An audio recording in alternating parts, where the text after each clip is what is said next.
Twin political storms gathered more force today over potential misdeeds at the IRS and the seizure of reporters' phone records. The Attorney General faced questions before the House Judiciary Committee, and the administration came under new criticism.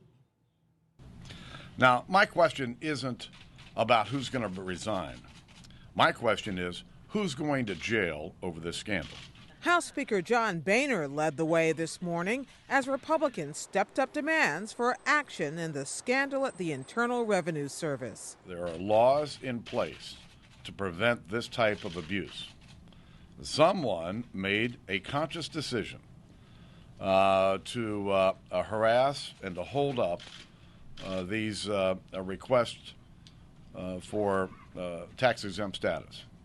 That followed last night's release of a report from the Treasury Department's Inspector General. It found the IRS used inappropriate criteria that identified for review Tea Party and other organizations applying for tax-exempt status based upon their names or policy positions. And there was more. USA Today reported that during the same period, the IRS approved perhaps dozens of applications from similar liberal and progressive groups.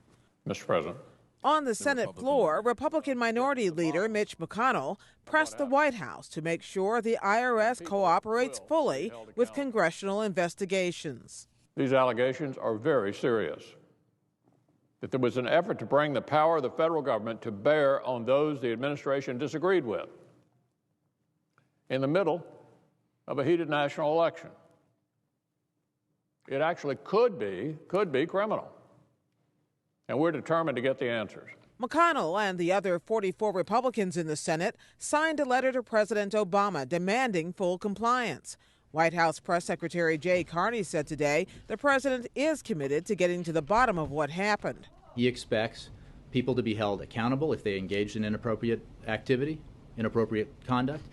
He expects the Treasury Department and the IRS to take all the necessary actions to ensure that this kind of thing cannot happen again. Please rise. I will begin. Attorney General Eric Holder has already begun a criminal investigation into the IRS matter, but some lawmakers see larger patterns at work.